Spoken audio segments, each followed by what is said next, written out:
Va nihoyat bugun ko'chyapmiz. Hamma narsalarni chiqarishni boshladik. Ko'chish kuni ham shirinliklarimiz juda ko'p edi. Hammasi bir pasda sotilib ketdi. Narsalarni shkaflardan chiqargandik, juda ham ko'p narsam bor ekan, keyin bildim. Bularni hammasini sekin-asta joylab olamiz. Buning uchun yordamga shogirdlarim, hatto jiyanlarim ham keldi. Eski va yangi do'konim orasi yaqin bo'lgani uchun qizlar narsalarni piyoda toshib qo'yishdi. Obed vaqti esa o'zimizni firmenning muzlatilgan go'shtli va ko'k chuchvaralarimizdan bulyonli qilib chuchvara pishirdik. Juda ham mazali dirkillab pishdi. Hasharda yeyilgan ovqat eng mazalisi bilasizlarmi?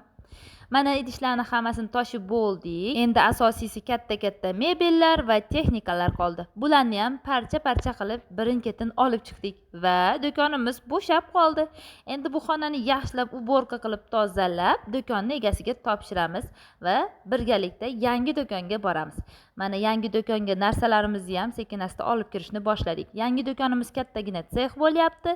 Alohida darsxona, sex va sotuv bo'limi. Xonalar ko'pligi uchun hamma narsani oson, chiroyli holatda joylashtirdik, faqat shu podvali bizni biroz qiynadi. Chunki yo'lagi juda ham tor ekan, duxovka va mishalka mikserlarimiz kirishi biroz qiyin bo'ldi. Va eng asosiysi meni studiyam, ya'ni darsxonam. O'rtadagi stolimni qanchalik yaxshi ko'rishimni barcha o'quvchilarim juda ham yaxshi bilardi. Bu stolni juda ham ehtiyot qilardim. Eski do'kondan katta stolimni parchalab olib chiqdik va yangi do'konda ustalar yana chiroyli holatda qurib berishdi. Endi sizlarga adresni yana yaxshilab tushuntiraman. Mana Orzu zapravkasi va uni yonida yonginasida Lavash degan oynali do'kon bor. Mana shu oynali do'kon bizni vitrina, ya'ni sotuv bo'limi.